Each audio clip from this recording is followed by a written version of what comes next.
Merci parce que avec nous, jeudi encore pour émission Point par Point sur Télévision Pacifique. Point par Point, c'est rendez-vous pour nous parler sur le pays d'Haïti avec tout ça qui a passé dans la communauté haïtienne. D'abord, nous souhaitons tout le monde bonne année 2018. C'est une habitude pour souhaiter une bonne année, mais pour connaître est-ce que vraiment n'a pas passé une bonne année. C'est vrai, il y a des gens qui ont assez de moyens pour passer une bonne année sur le plan économique et financier, mais on a parlé de collectivité qui ça pays à lui-même pour gagner comme année 2018. C'est surtout là que nous voulons garder et surtout c'est ça nous allons parler dans l'émission aujourd'hui. Songez bien noté passé une année 2017 qui était très difficile, d'ailleurs même autorité ils reconnaissent ça et l'année a fini dans une sorte de crise économique et financière, même au niveau de l'État.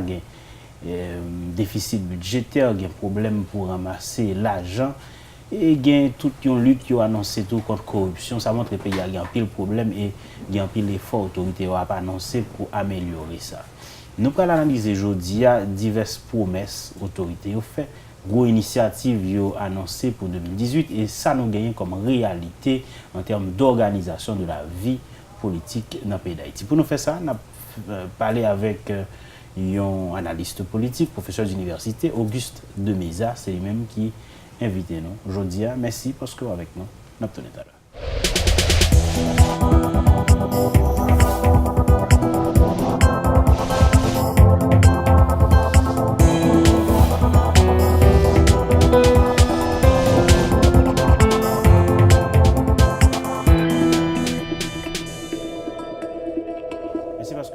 Avec nous pour point par point.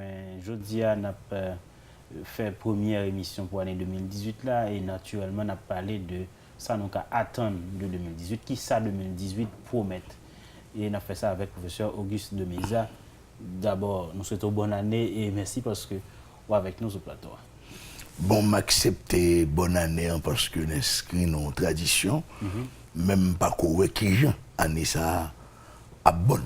Parce que indicateur tellement pas bon, qui mesure, qui peut permettre de redresser la situation facilement. Donc c'est seulement miracle qui t'a fait année à bon aujourd'hui? Pas dit miracle, mais il faut me dire que le gouvernement exécutif a ramassé caractère pour accepter que les lancés à figure peuple haïtien pendant 10 mois ça au pouvoir et mais catastrophe li bail pour moun suspendre rien autres responsables parce que quand même son succession de pouvoir qui fait c'est un copain qui a passion de pouvoir un copain c'est toujours tête calée qu'au pouvoir donc alors on dit m'ba pas de bon son reconnaissance que les 5 ans de Martelly ont été un fiasco et réellement un fiasco et gens ont commencé ils suivent même ligne avec le président Martelly, donc c'est obligatoirement nous parlons bon échec encore beaucoup plus profond. Maintenant, allons voir les discours, puisque nous avons dit l'année politique là, il commençait avec discours, d'abord discours président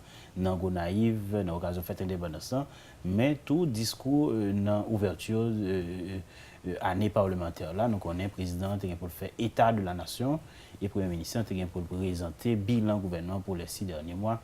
On a regardé le discours président, qui ça te dit? Bon, super maintenant, on pense que faut nous dégager une constante. Depuis le discours 7 février président, ça le discours, parce que c'est pas un discours, c'est un harangue. Discours était fait au 1er mai, pour le dédoule ta placé 40 son harangue, c'est pas un discours. Après ça, nous venons tomber dans 17 octobre, nous venons tomber dans 18 novembre, nous venons tomber tout dans le discours septembre aux Nations Unies, nous venons tomber dans le discours en décembre en Europe là, et nous tomber dans le discours 1er janvier, fête de l'indépendance, c'est un discours tout qui marquant, c'est le discours du jour des aïeux, et enfin, ça a été relé dans le jargon politique là, état de la nation, c'est que second constante qui dégage les. Il y a un président de la République, il n'y a pas encore de chef d'État. Le président de la République a la légalité, le chef d'État doit construire sa légitimité. Bon, je ne vois pas la construction de cette crédibilité au cours de ces derniers 10 mois et je pense que nous avons commencé la nouvelle année 2018 de la même manière. On assiste aussi malheureusement à un amalgame entre chef de l'État et chef de gouvernement. Il n'y a pas de séparation. Donc la Constitution est violée parce que le Premier ministre est inscrit aux abonnés absents. Il ressemble à une forme de néant. Il est en train de détruire l'image même de la fonction de Premier ministre. On a aussi des ministres qui sont totalement des subalternes, par le fait même que des ministres dont les fonctions sont définies dans la Constitution, elle peut accepter ce spectacle désopilant qu'un Premier ministre les appelle nom après nom pour leur remettre une feuille de route. On n'a jamais vu ça dans aucun pays au monde. On nous a toujours dit qu'Haïti était une république bananière. Je crois que par ce tac, nous sommes en train de devenir une république de macaques. Je ne comprends pas comment qu'un ministre, en se référant à la Constitution, puisse répondre à un appel nominal d'un Premier ministre pour recevoir une feuille de route. Ça, c'est la honte totale. Donc ça nous montrait déjà les grandes orientations de la politique.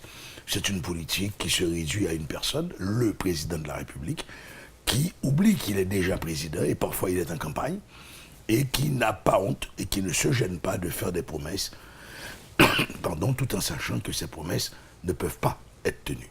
Et je crois qu'on peut inscrire, pardon encore, dans le cadre de ce discours, ces images horribles, pour l'image même d'un chef d'État et l'image même d'une république qui se vaut autre que bananière. Un président constatant qu'il y a une pompe qui ne fonctionne pas et annonçant son retour dans les 4 jours et passant des instructions directes à un ministère de l'Agriculture pour la réparation de cette pompe.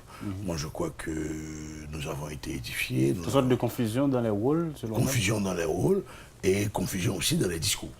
Je pense que l'une des plus sages décisions que le président pourrait prendre, c'est de révoquer aujourd'hui même son rédacteur de discours. Parce qu'on constate que cette personne, soit elle ne comprend rien, soit cette personne est dans l'opposition et veut faire mal paraître le président de la République. Parce qu'on ne peut pas être aussi con.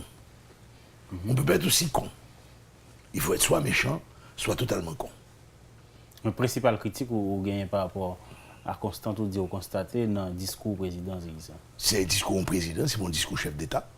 Et c'est toujours moi, la parole de moi. Il incarne les républicains, ça rappelle François Duvalier. Il incarne tout chef de gouvernement. Donc pas aucune différenciation. Donc ben, pour ça que M. est Premier ministre. Parce que M. tout Premier ministre. Et deuxièmement, pour que tout le monde pas signalé, dans le discours État de la Nation, qui pourtant il doit dire, discours 1er janvier, premièrement, qui fonctionne. Son fonction de vœu à la nation et son discours qui est obligatoirement rassembleur. Tout à fait. Or, discours 1er janvier a dit que vous-même les Haïtiens, nous pas bon. Moi, mon certain me fait manger, moi, parce que c'est le président Macron de la France qui t'a parlé, qui a joué le peuple haïtien. Je pense que c'est le président Trump. Un président haïtien, pas quelqu'un qui a dit nous même haïtiens, pas bon. Donc ça dit, monsieur, pas haïtien. Dans la tête, moi. Donc il va prendre misère, il va misère, peuple. Parce que monsieur nous, si je ne pas fait plus, c'est vous, haïtiens, responsables. Donc monsieur, pas haïtien. Collaborateurs, il n'est pas haïtien. Ce sont des extraterrestres qui viennent d'autre part. Bon, comme il a beaucoup de Français dans son gouvernement, peut-être c'est un discours écrit pour valoriser le discours de la colonisation, d'une nouvelle forme de néocolonisation, mais il n'y a pas le blanc, ce sont des affranchis qui le font. Bon, discours 2 janvier au niveau des AE, on n'a pas mis il n'y a pas non plus cette quête de recherche du renforcement d'identité. Le jour des aïeux, c'est son fondamental, le discours du jour des aïeux. C'est de prendre acte du passé pour dire que Kounia, nous allons changer le pays, nous allons le reconstituer, nous allons le refonder la nation. On ne l'a pas trouvé. Le discours État de la nation, bon, c'est un discours qu'en premier lieu, sorti avec une constante importante qui est déjà dans le premier discours investiture là, le judiciaire n'existe pas. Il a parlé de l'exécutif, unicéphale, pas bicéphale. Donc, le président de la République, il a parlé de ses rapports avec les parlementaires, parce que les parlementaires ont un paquet de monde dans le gouvernement, donc c'est normal. Donc le parlementaire a disparu, le parlementaire actuel, le pouvoir parlementaire en Haïti actuellement, il n'est pas parlementaire, vrai. Ils sont pas en pouvoir exécutif parlementaire. Parce que si j'ai une fonction de contrôle, moi désigné ministre, moi nommé directeur général, je perds une fonction de contrôle. Justement. Donc alors ça veut dire qu'on a une complaisance totale. Et c'est la première fois qu'on va assister que nos Sénat, il a acclamé un candidat à la présidence. Dans toute société contemporaine, moderne, il y a un débat. Mais là, il y a eu acclamation. Donc c'est-à-dire que c'est le personnage parfait. C'est le salvateur qui vient. Donc pour moi, je trouve ça totalement inadmissible. Donc il n'y a pas d'opposition à l'intérieur de ces boîtes. Le discours de l'État de la Nation a totalement ignoré le judiciaire. Et ça montre très bien un ego surdéterminé de la part du président de la République qui dit oh, moi j'ai écrit une lettre, là je suis à Paris pour me dire rencontrer, je te réponds, moi je dis je pas venir. Donc pour moi, il pas existé encore. Bon, il n'a pas existé encore, mais il y a Petro-Caribé, il y a le dossier des quais scolaires, il y a tellement de dossiers dans ce pays, il y a le dossier de la construction pour faire sortir là, qui est urgent, de la construction du mémorial. D'après ce que moi j'ai appris, le ministère de la Culture a déjà dépensé 10 millions de dollars américains dans ce mémorial, à l'ouest, au pas ouais 10 millions. Comme dans toute bagarre que tête calé fait, il y a des chiffres astronomiques, ou pas ouais, quoi bien investir là. Donc alors on pensait qu'il y a des questions à se poser. Le président, moi je pense que le président devrait faire un autre discours à la nation pour dire écoutez, je prends acte de l'état de misère qui existe dans ce pays, je prends acte de la grogne, et la grogne, ce n'est pas une histoire d'opposition. Le simple citoyen vit mal. Ou même en tant que professionnel, ou vit mal. Parce que le pouvoir d'achat est rodé au quotidien. Il y a le dossier de arrivage, non-arrivage, stockage, non-stockage, réserve, non-réserve de produits pétroliers dernièrement. Oui, c'est confirmé. Il y avait une rumeur qu'on allait augmenter le prix de l'essence. Les propriétaires de stations ont eu cette information. C'est normal. En tant que commerçant, ils ont stocké. Le gouvernement, par rapport à quoi il n'en écoute pas qu'à augmenter. Et logiquement, il faut le monter parce que prix a monté sous marché international là, mais accord bâtard il a été signé avec syndicat à la veille de l'entrée des classes pour des grands types social, t'as pas retourné contre eux. Moi, je souligne que dans le discours président, il dit pendant toute l'année 2017 là, il était à l'écoute de l'opposition et de toute la population. Soit là, on dirait nous passons une planète avec le président. Bon, ou bien comme président font une confusion en termes de discours, de lieu et d'espace, que le gars dit en Europe que donc Tribune des Nations Unies, qui n'est pas du tout le lieu qu'il va combattre, qu'il y a 5 mots en Haïti, la corruption, la corruption, la corruption. Mais dans les 5 mots d'Haïti, c'est la misère, l'impunité, l'immunité et le refus de respecter l'autre en tant qu'autre et une politique systématique de démonisation. Il va prendre pour le monde. Et à 100 mètres du Palais National, 4 jeunes Haïtiens sont morts dans les égouts. Dans quel pays au monde encore, ou quand au monde, descendre dans de l'eau ça. Moi, je suis que ni pour le président, ni pour madame président, ni pour le docteur, premier ministre, là, ni pour tout l'autre ministre, c'est un goût de l'eau qui saute dans les égouts, qui saute dans le corps, il y a obligé à louer les grands dermatologues, et il y a obligé de prendre un avion, à Miami, côté où résider, pour lui dire on de l'eau sale tomber sur eux. Et vous demandez à des citoyens de descendre dans cette bouche d'égout, d'aller faire ce sale travail. Est-ce qu'on t'a marché dans la rue en descendant pour un pile fatra avec 20 en bas fatra et des necks sans bottes, sans gants, sans cache-nez, avec bout de canson qui a promassé fatra ça? Est-ce que le président parlait de même monde que moi m'a parlé que moi? Moi, m'estime que je suis haïtien authentique. Je suis haïtien qui, même gens, annexé sur les langues qui vivent dans des conditions difficiles, même ceux qui vivent dans des conditions différentes, je ne vais pas tête mentir. Mais le président, il est lui-même à vivre dans l'autre planète. Pour le dire, à l'écoute. S'il est à l'écoute, nous avons un déficit de 4 milliards de gourdes. S'il est à l'écoute, nous avons gagné une meilleure répartition de gens où dépenser l'argent. Nous avons un rapport sur 905 millions de gourdes pour ramasser Fatra. C'est le seul pays au monde que, Palais National, a une politique ramasser Fatra. Avec photo président sous lui, ce qui est interdit dans la Constitution. Culte de la personnalité. Culte de la personnalité. Cette fois, il faut le Parlement qui quoi pour ramasser Fatra. On est sérieux là, soyons honnêtes. Donc le président a parlé à qui? À l'opposition. Moi, je m'assume, je suis de l'opposition. Je n'ai jamais entendu le président. Mon équipe de l'opposition n'a jamais eu de rencontre avec le président. Donc le président a parlé à qui? À cette petite opposition qui vexait l'MDD, on monde qu'à négocier dans le palais application de loi sous parti politique là, c'est quoi pour le chercher. Parce que loi dit qui je pour comme l'utiliser, et il dit qui ministère responsable application de loi. Finance, justice, intérieur. Président par pour la loi là dans des proches pour moi, c'est quémander, et réellement, il y a des partis qui ne respectent pas les normes pour obtenir les subventions, qui vont avoir les subventions. Est-ce que le président parle de cette subvention que le mettait beurre sous l'angle, que l'acheter, que les gens viennent ramper pour des joueurs non 10 gouttes. C'est cette opposition, compliment président. Maintenant, venons-en au discours du chef du gouvernement. Un discours bilan, un discours bilan, mais qui est très long. Une heure 45. Oui. Énumération d'un paquet de bagailles. D'abord, me demander est-ce que c'est un vrai bilan? Est-ce que, selon même, c'était un discours bilan? Premièrement, un bilan, il faut faire le secteur. Pour moi, M. Sonek est habitué à voir dans le marché. Il y a une liste d'épiceries de la Lille. 10 cobs l'huile, 20 cobs mentègue, 50 cobs l'ail. L'esprit de synthèse, pas de gain. Pas de gain. On goûte d'andouillette, c'est ce qu'il a fait. Donc, Sonek est habitué à voir dans le marché. Aussi bête que ça. Ce monsieur n'a aucune dimension politique. Donc, c'est encore la même chose. Mon cap écrit discours pour Nexaïo, ce sont les vrais opposants. L'opposition est au sein du pouvoir. Parce que les discours sont incohérents. Donc, quand le président te dit qu'il faut être minimalement satisfait qu'avec un taux de croissance de 1,3%, or, avec un taux de croissance de 1,3%, ça va nous prendre 66 ans pour passer de 7 milliards de dollars américains à 14 milliards de dollars en termes de PIB. Donc, le Premier ministre, c'est normal. Le Premier ministre habite à la boule 32.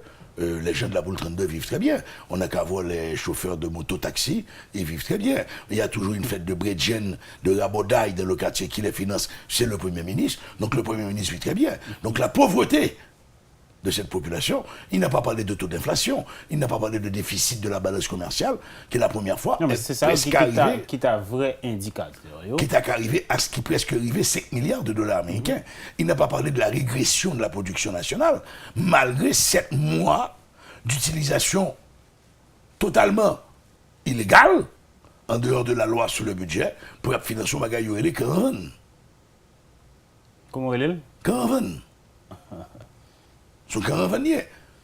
Bon, écoutez, ils sont très clairs. Je crois qu'en octobre, ils ont poussé l'indécence à dire que la production était tellement importante après l'intervention de la caravane dans l'Artibonite que le producteur de riz ne savait pas quoi en faire.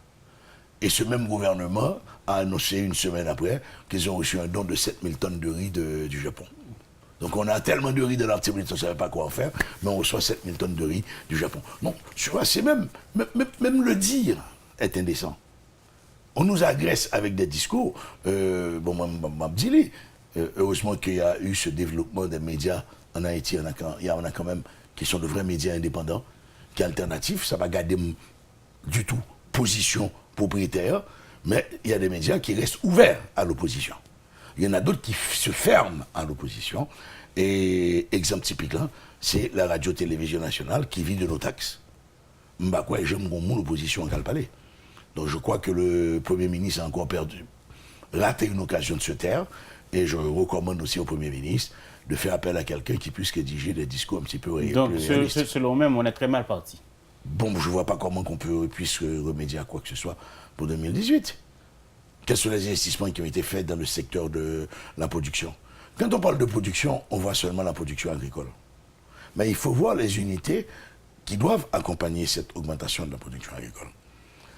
La BID et la Banque mondiale des fonds rapports montrent que parfois jusqu'à 60% de la production agricole est perdue parce qu'il y a un système de conservation et de traitement. Au Marais, quand tu vois les zones pluvieuses, particulièrement la Grandance, nèg yo perdu en pile poids, là venir récolter parce que pas un appareil pour sécher là. Un appareil pour sécher poids, c'est 50 000 $ américains. Donc si le président a acheté ça dans plusieurs zones dans le pays, je crois que caravane n'a qu'à justifier. C'est la même chose. Les machines pour décortiquer le riz sont de mauvaise qualité dans l'Artibonite et aussi dans la plaine de Torbec. Ils ont un taux de rendement de 65%. Or, les machines modernes qu'on a achetées, qui sont bien faites, qui arrivent à 80%. Donc, en changeant simplement de décortiqueuse, nous arrivons à augmenter la production de riz de consommation. Nous pas augmenter le tonnage de production, mais augmenter le tonnage de sortie, parce que les décortiqueuses seront de meilleure qualité. Si le président voulait me parler d'augmentation de la production, nous importons 1 200 000 œufs chaque jour de la République dominicaine.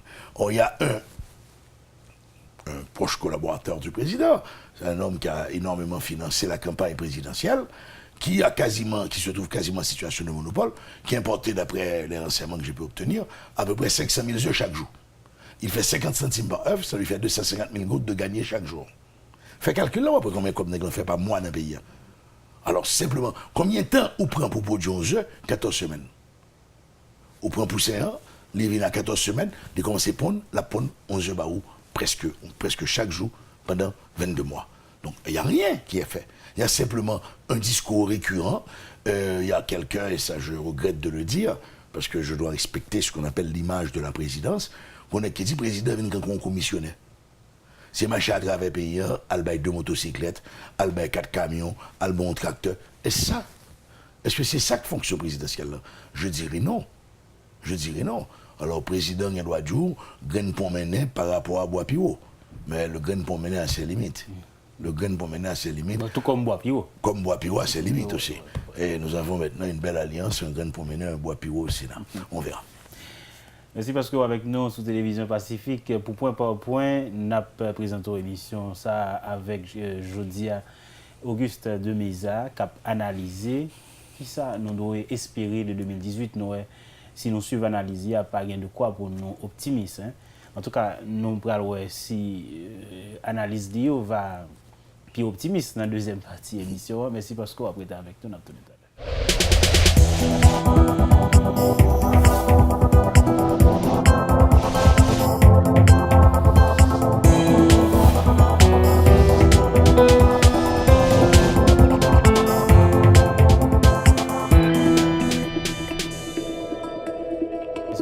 Avec nous pour deuxième partie, point par point. Aujourd'hui, on a recevoir Auguste de Meza, analyste politique, professeur d'université. On a analysé l'année 2018, là, j'ai commencé, qui ça nous doit attendre, et qui acte politique qui est déjà posé, qui annonce qui est déjà fait.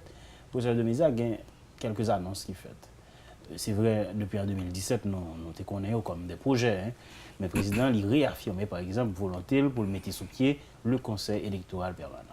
Mais ça a fait, c'est sur fond de contestation, puisque l'opposition continue à estimer que le président manque de légitimité pour lui prendre une aussi grande initiative. Bon, même parce qu'à ce point-là, l'opposition a tort.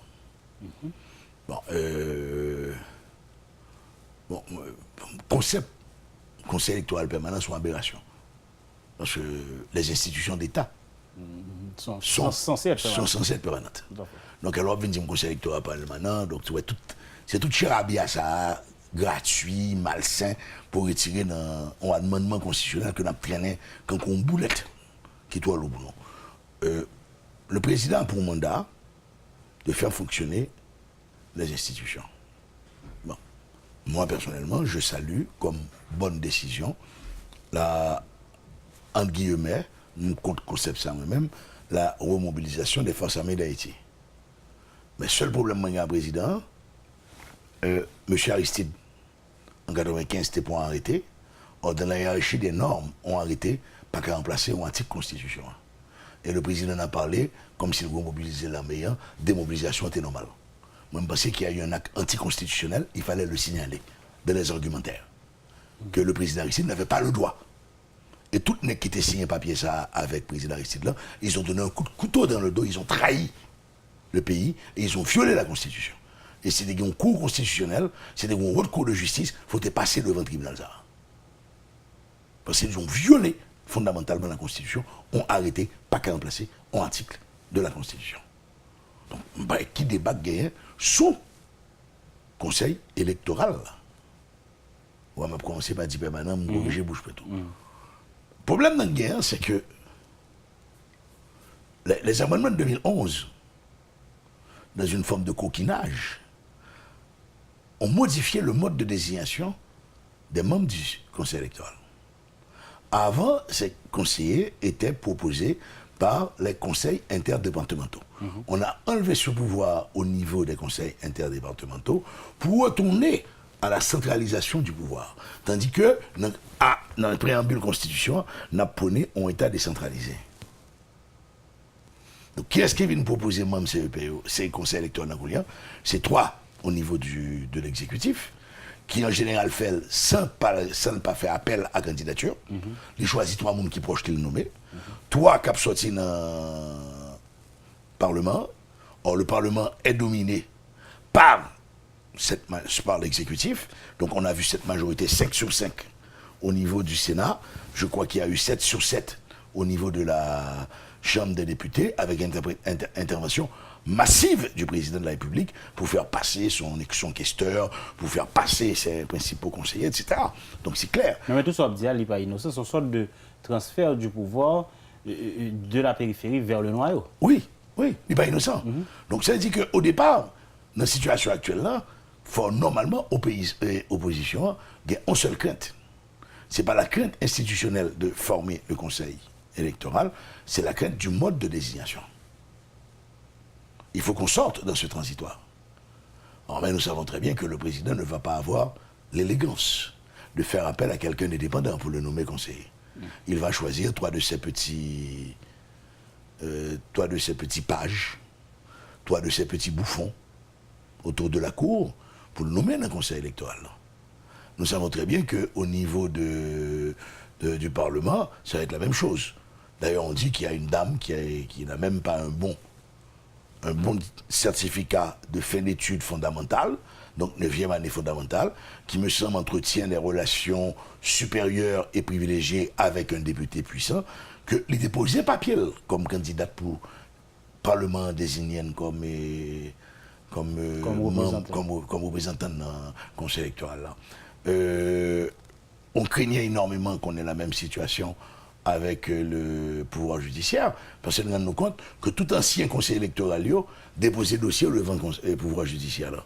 Donc le président, M. Opon, ils sont 4 ou 5. Donc on se demandait, est-ce que le pouvoir judiciaire, là, pas d'abvin tout, en extension, même Jacques, pouvoir parlementaire, là, de l'exécutif. Mais comme il y a eu cette réaction en décembre par rapport à cette bourde monumentale du président de la République en France, donc nous pensons que le pouvoir judiciaire là pourra choisir des gens qui ont caractère. Bon, je regarde liste que déposé dans le pouvoir judiciaire là, pas 10 personnes qui ont caractère, pas 10 personnes connaître. La donne. Et nous avons vu le résultat de ça. Avec qui on mesure ça? À mes zones de mes valeurs et les renseignements qu'on a sur les gens. Le pays d'Haïti, c'est un petit pays. Tout le monde compte tout le bagaille. Hein? Il n'y a aucun secret professionnel. Tout le monde compte côté au jeune petit cop, tout le monde compte côté avant son cop, tout le monde compte combien compte en banque augmenté, pas inquiétant. Le secret professionnel n'existe pas. Il faut combattre ça. Mais pour le moment, c'est un fait que Wal font dépôt la banque sous son aide public dans les 48 heures, 72 heures. C'est pas conseil d'administration banque là, c'est pas directeur banque là. On va jouer des gens qui ont entré dans la banque là, caissier, tout le bagage, qui ont combien quoi pour déposer. On est clair, c'est pas du tout sorcier, hein? C'est ce genre de choses. Ou alors le président à 3 heures du matin, ou regarde à droite ou regarde à gauche, même mon pinaise ou pas, même mon moustique pas gagné, demain matin, tout le monde qui joue habillé, qui est rentré, qui est sorti. Donc tout se sait dans ce pays. Donc je pense qu'il y a des gens aussi qui ont été décriés, déjà qui ont des dossiers sous nous dans le pays, hein? Mais comme la justice ne suit pas son cours, on a un problème. Donc, conseil électoral permanent, il n'y a pas un problème de momentum, pas non, c'est un problème de qui moun y a nommé.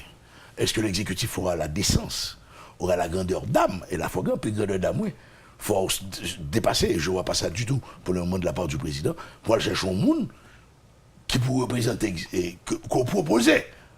Parce que le pas représentant, depuis le nom, mais le pas représentant, pour proposer. Non, mais par contre, il y a le monde qui tape sur le pouvoir, qui tape fait le contraire de ce du président va le faire. Bon, moi-même, peut-être nous avons des conceptions différentes on de pouvoir. Comme ça? Bon, il y a une différence entre monde et, dis-moi, et ceux qui sont arrivés à le pouvoir. Il me semble que des bons arrivent au pouvoir, le pas monde encore. Il pas pensé. Il se sent supérieur aux autres, il se sent différent des autres. Ça me tape vite dit pour nous comprendre bien, c'est que les gens qui sont au pouvoir, ce sont des hommes politiques. C'est quoi un homme politique? Tout le monde qui est sous pouvoir, il est toujours à chercher conserver le pouvoir. Et il toujours mettait tout à tout bon côté parle. Investissez dans ce pays et combattez la misère, combattez la pauvreté, augmentez la production nationale, réduisez le degré de vulnérabilité, améliorez les conditions de vie, investissez dans le patrimoine pour valoriser la notion d'haïtien, ce concept de dignité. C'est pas mettre un monde en dedans conseil électoral pour me faire le cadeau en coble et qu'on est le dépendant de moi, pour le faire magouille pour moi. Donc nous devons rompre avec ce cycle de magouille. Donc que quelqu'un, moi j'ai vécu au Québec. Quand le Premier ministre René Lévesque du Parti québécois indépendantiste, il a nommé Marc-Yves Côté directeur général d'Élections Québec, mais Marc-Yves Côté était un candidat pour le Parti libéral. Il a dit la garantie pour qu'on ne m'accuse pas de partisanerie, il faut que j'aille chercher des gens qui sont au-dessus de tout soupçon. Est-ce que le président a besoin de déjà commencer à planifier la magouille électorale?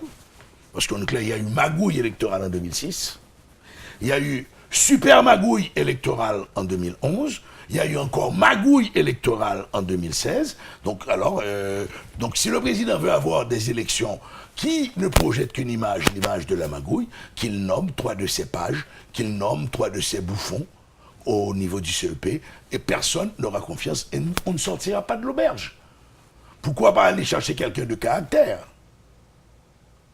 faisant partie de l'opposition ou étant un homme indépendant et de le proposer comme membre du Conseil électoral, jusqu'à la grandeur. Bon, le président a pris un petit peu altitude. Peut-être que dans ça, il a annoncé que c'est État général sectoriel de la nation, ou même on va participer. On va participer et on va faire une proposition comme ça. Non, pour qu'il y ait État généraux, qu'est-ce que c'est État généraux?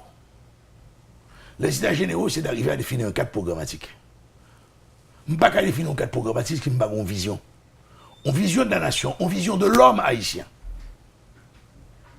Si je n'ai pas un pacte social qui est élaboré, si je n'ai pas une philosophie de ce qu'est l'humain, de l'être humain, si je n'ai pas définir les rapports avec autrui, avec l'autre, il faut sortir de paradigme satrien, l'autre c'est l'enfer. Donc avant État général, c'est pas qui est relevé du ministère de la planification. Et un bureau en de primature qui peut gérer ça tout. Pour nous vouloir des fonds plus larges, nous faisons des états généraux, globaux, à l'intérieur, on a des éléments sectoriels. Où est cette conférence nationale? Parce que le président reçoit des gens en décembre, 27-28 décembre, et chaque monde reçoit le dit pas inquiéto, la game d'opposition, maintenant mon commissaire dans l'état généraux. Je connais 2 ou 3. Des gens qui étaient proches de moi, on parlait d'opposition, on parlait de confusion de la chose publique. Maintenant qu'ils sont proches d'être commissaires, ils oublient leur discours. Est-ce que c'est ce que le président appelle dialogue avec l'opposition? Il faut qu'il y ait un dialogue national pour définir qu'est-ce que nous voulons. Tout à fait. Le président ne peut pas décider unilatéralement. Il faut cette conférence nationale. On peut, pour gagner du temps, réaliser les états généraux en même temps, parce que M. Préval l'avait annoncé en 2006. Un plan pour les 25 ans. C'était l'annonce des états généraux. M. Martelly n'avait pas cette dimension, il n'a même pas compris que c'était important de le dire. Il ne gérait pas hier, donc il ne pouvait pas gérer aujourd'hui ni demain. Donc c'est clair. Donc le président tombe dans le même piège. On refuse de questionner ce système capitaliste, anglais, en vigueur actuellement en Haïti, mais ce capitaliste du XVIIIe siècle, inhumain, exploitant les enfants dans les travaux domestiques, exploitant l'ouvrier, et d'un air de satisfait cheat, passer de 325 gouttes, 335 gouttes à 15 gouttes de plus, 350 gouttes, mais il sait très bien qu'avec 350 gouttes, le salarié ne peut pas nourrir sa famille. On avait promis des mesures d'accompagnement nad-marinade. Le secteur privé dit le baguette l'argent, mais il a spéculé sur tout de change là, et à ça encore, en pile d'un nègre qui est dans sous-traitation, achetons tête bœuf pour madame yo, on machine blindée 144 000 $ ou 190 000 $ pour madame yo, il a acheté une pour yo. Arrêtons, que le président arrête de se foutre de la gueule des gens. Tout ça me dit, monsieur, sont extraterrestres. C'est Macron qui parle. C'est 4 personnes qui sont mortes devant le ministère de la Culture. Est-ce que les Haïtiens? Moun kap mouy grand gouyo, est-ce que les Haïtiens? Est-ce que vous avez pris le temps de regarder cette émission télévisée réalisée par les Chiliens? Ouais. Moi, j'espérais que malgré le président soit très occupé, il n'est pas temps. Il est très occupé. Il faut le faire job commissionnel, il faut le livrer camion. Est-ce que nous demandons, M. Printemps, Garde l'émission ça. Non, moi, je respecte le président. On va respecter. C'est ça lié. C'est ça l'a fait. Je traduis les actes qu'il pose. Est-ce que le président me tient un discours cohérent? Est-ce que le président respecte mes droits en tant qu'opposant? En me disant que je suis responsable des déboires de la République. Il m'accuse. Or, qui veut noyer son chien l'accuse de rage. En m'accusant que nous de l'opposition nous bloquons le pays. Ou dit Alphisième. C'est comme ça que la dictature commence. François Duvalier, ça le qu'on fait. Il dit, ah, moi-même, Marc Duvalier, un tel patap parle en pélant quoi comme ça, non. Il n'a pas pris ses larmes. Mais son discours de vindicatif, de dire qu'il y a nous du bon côté, et vous qui n'êtes pas d'accord avec moi, vous êtes du mauvais côté. Moi, j'ai été agressé par des députés en exercice pour mes positions. Publiquement. Publiquement. Il s'enorgueillissait. Il y en a même un qui a dit, mettre même dans le poche pour ne pas boxer, monsieur. Donc ça veut dire qu'il aurait pu me frapper en toute impunité. Alors, Haïtien Cap Mourir Gangou en s'allier. Point par point, soyons sérieux. Apprenons aussi au président d'aller point par point. On ne saute pas les barricades, les barrages de n'importe quelle manière. On va tourner son discours courant 24 sur 24 liens. Après 4 mois, les ouel ou non, n'a privé à courant, mais qu'on n'est pas possible tout de suite. Un homme public, un homme d'État, pèse ses paroles. Parce que vos paroles peuvent malheureusement se traduire en actes. Quand vous accusez comme ça l'opposition, vous dites à vos partisans, ces gens, ils n'ont pas monde pour moi. C'est une batte, c'est une tire, pas inquiéter, m'a protégé. C'est une incitation à la violence. C'est une incitation à la violence.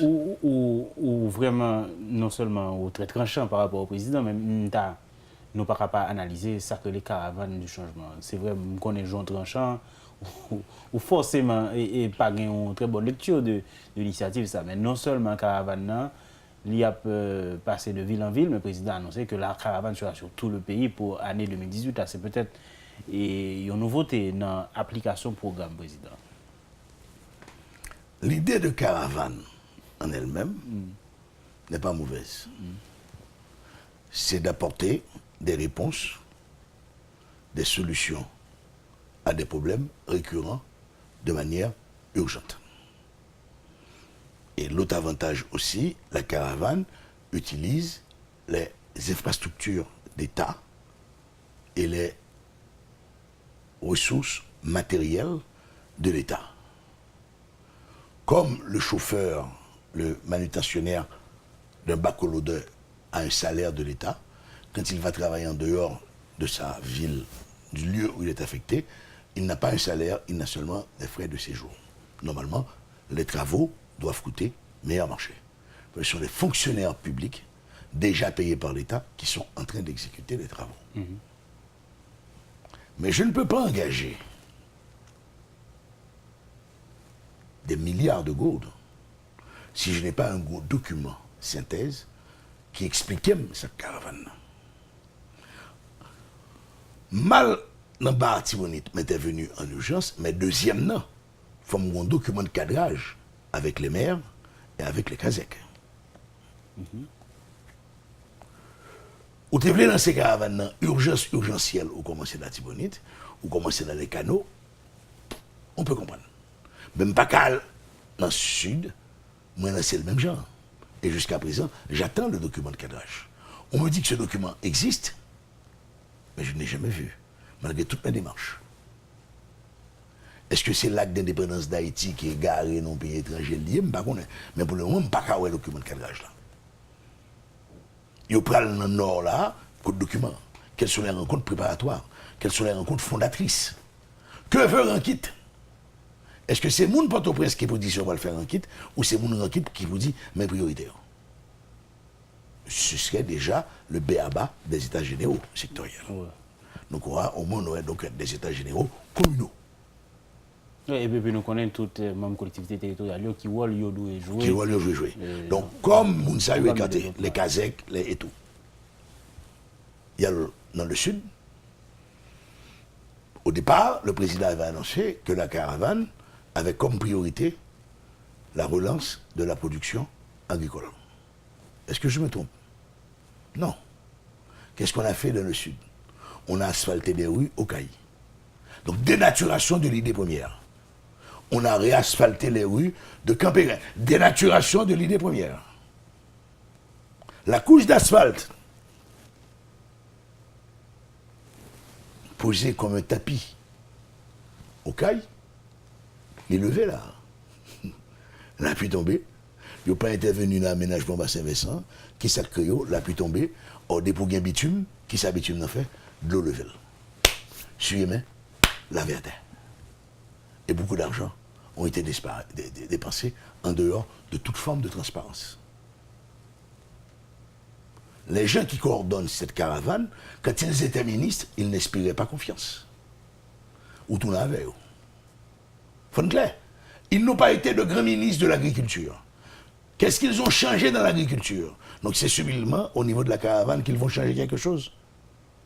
Or, pendant ce temps, ils ont été 18 mois, 20 mois, 24 mois ministres. Oui, pour la caravane, parce qu'il y a des urgences. Mais, quelle caravane? Comment? Auguste de Meza, on pronostique pour 2018. Très triste. Quand au 14 décembre, le déficit budgétaire était déjà de 4 milliards de gourdes, sans, avant les dépenses du bonus, avant les dépenses des salaires du mois de décembre, avant les gagottes de 905 millions de gourdes pour l'assainissement, avant la grande fête organisée au Gonaïve, avant les 25 millions de gourdes distribuées au Gonaïve pour avoir la paix, Tiwil, pas oublier, m'a venu chercher Pam, et Moun Moué, on parle de 25 millions de gourdes de distribuées pour avoir cette paix factice. Pas un preuve, Pas un preuve, mais c'est ce qu'on dit. Non. Mais on a vu que la ville est subitement retombée calme. Après le retour du ministre le 29 décembre, sur Gonaïve, on sur route là. Il avait une escorte de 7 voitures. On parle de l'argent qui a été donné. Donc, moi, je suis triste parce qu'on aurait pu changer les choses. Si on veut réduire la balance commerciale, on peut travailler au moins sur la réduction d'importation de poulet. Quand on prend un poussin, 30 jours après, on a un poulet consommable. 14 semaines après, on a une pondeuse qui commence à produire des œufs. On importera moins d'œufs de la République dominicaine. Je ne dis pas qu'on ne va pas importer 1 200 000 d'un coup, mais on peut commencer. On peut commencer à distribuer les semences de maïs, parce qu'il nous faut du maïs, parce que nous importons à peu près entre 20 et 30 millions de gourdes de dollars américains de maïs, et particulièrement de l'Argentine. Pour la simple et unique raison, parce que on utilise le maïs actuellement dans l'élevage, comme nourriture de bétail, et pour la nourriture humaine, sous toutes ses formes. Donc ça veut dire qu'il faudra augmenter la production. Nous sommes à peu près à 7 tonnes par hectare, on peut arriver facilement, avec un minimum d'aide et d'appui aux petits paysans, à au moins 15-20 tonnes. Il faut une partie de 2,5 tonnes par hectare de durian pour nous passer au moins 4 tonnes, 5 tonnes. Donc il y a des choses à faire, et je demande simplement au président qui, à mon humble avis, me convaincu, l'État fait banane en duo dans le nord-ouest, des comptes qui s'amendent pour faire banane dans le nord-ouest. L'État fait poids dans le nord-ouest, des comptes qui s'amendent pour faire poids dans le nord-ouest. Moi, je demande au président, retournez ça le tête en vain, et pas coûter les amis que le fait faire, cap mener non piste commerçante, non piste commerciale, où l'investissement n'a plus de valeur, on crée un pays où il y a le déficit. Merci beaucoup, Auguste de Meza, et bonne année une nouvelle fois. Bon, j'accepte les vœux, comme je le dis pour le début, mais je ne crois pas que l'année sera bonne. Moi, je vais continuer à manger. Ouais. Mais la majorité de la population, malheureusement, pas assez à un repas équilibré quotidien.